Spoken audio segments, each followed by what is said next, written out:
Hello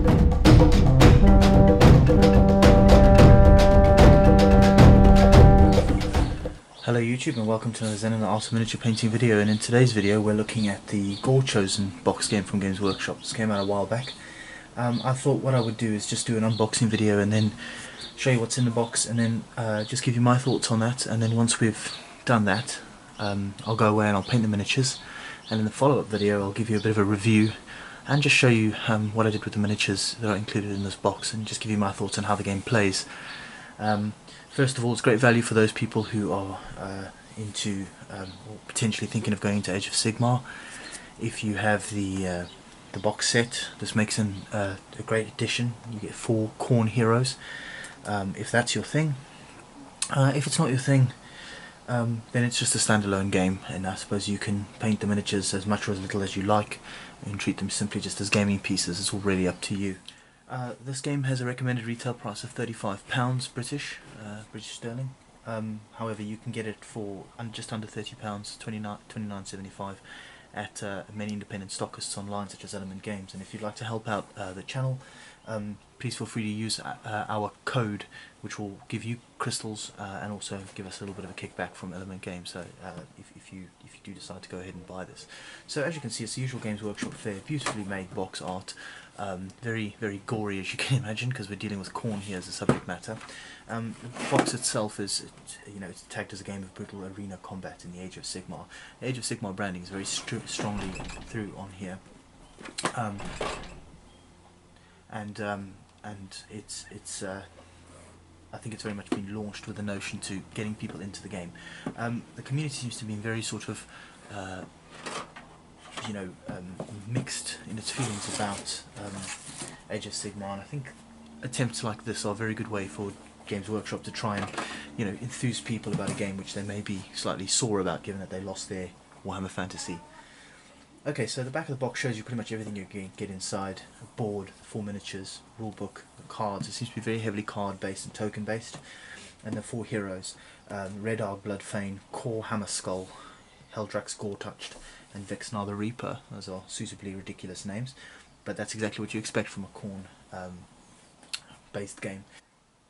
So I'll just give a quick read of this blurb at the back of the box. It says, Gorechosen. Blood and butchery are the sacraments of the Chaos God Khorne, and the Gorechosen, the dark champions of the Bloodbound, provide these offerings in abundance.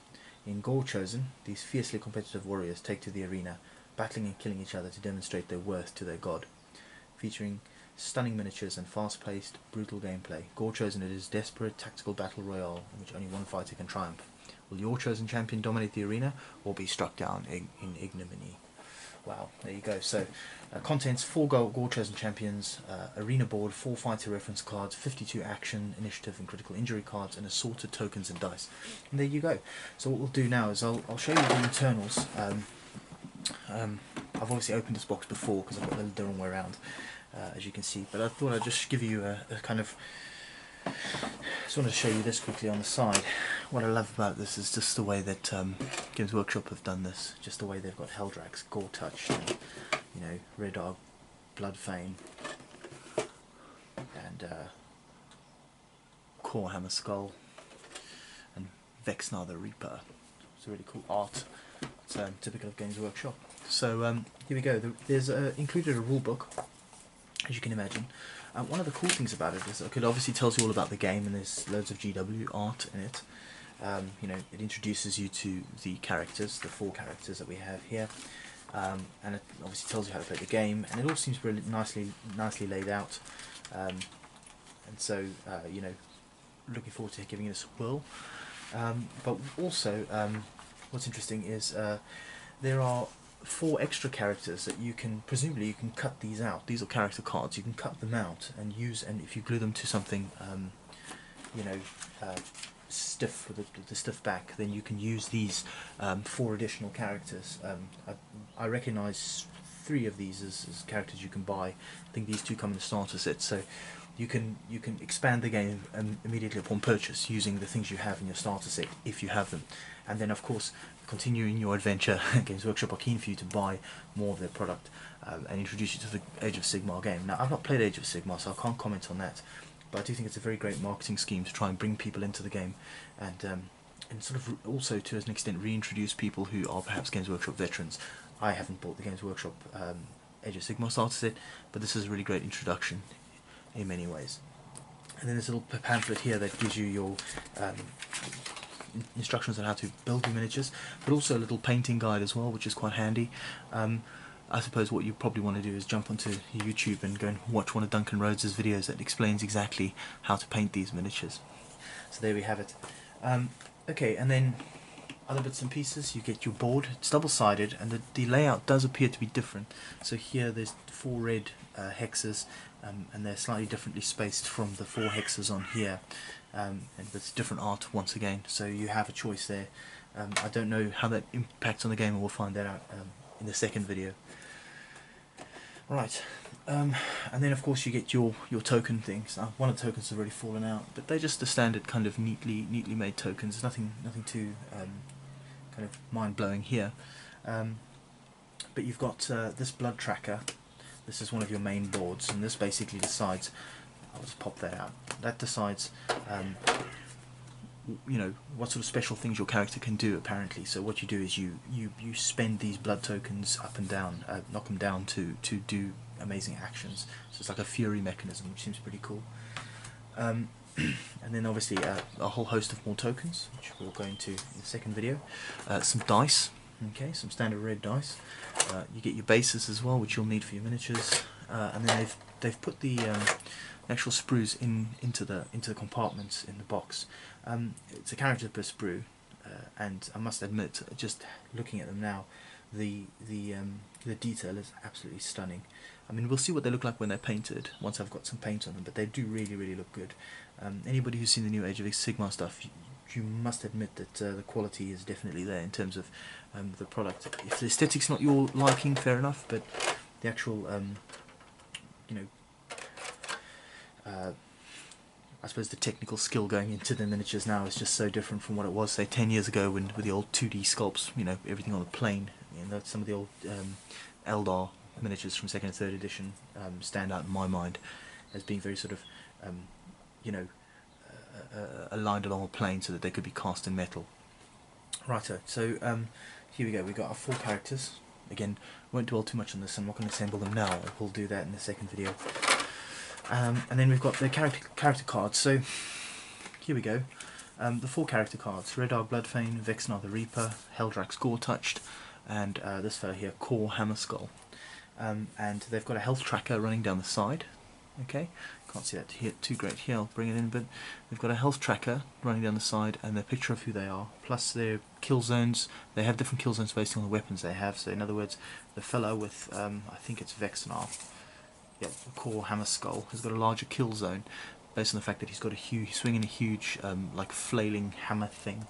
Alright, and then they've got a wounded state and a healthy state.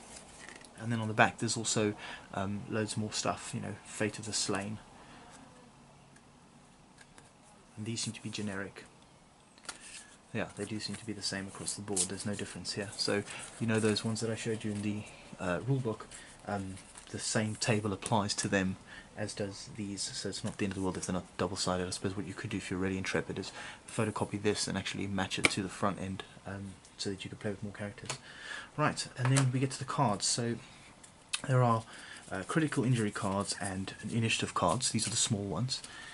Not quite sure how they work yet, but they're very beautifully made, I must say.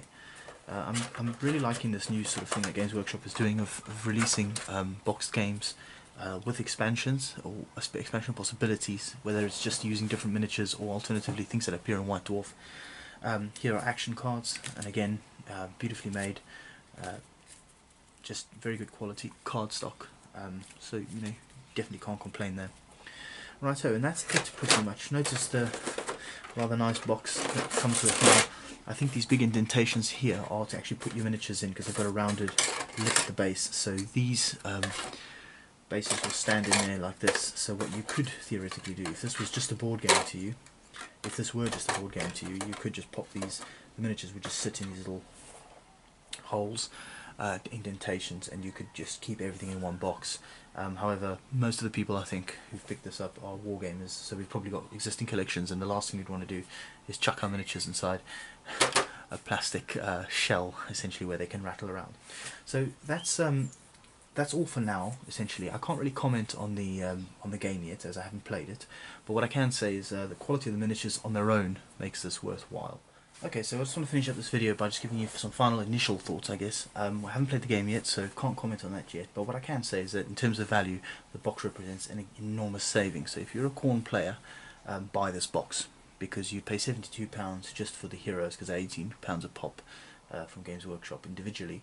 But what you can do is you can get 4 heroes, which you can use in your Khorne Bloodbound, I think they're called, Age of Sigmar army, and you'll pay basically half price, plus you'll get a game out of it.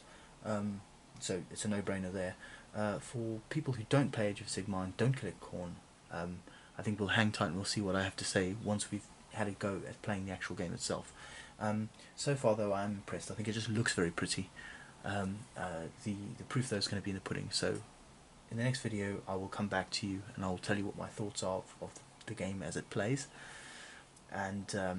and I'll give you my thoughts on the miniatures once they've been painted, because obviously everything looks great in plastic. You know, when you look at it like this you think, wow, that's awesome. But there's always this problem, I think, with miniatures, especially complicated ones like this, that once you assemble them you may struggle to paint them. So I'll give you my thoughts on how they painted as well. Thank you very much for watching, and I'll catch you in the next one. Please remember to subscribe and check the show notes below for that Element Games code if you feel like using it, and hopefully speak to you soon. Ciao.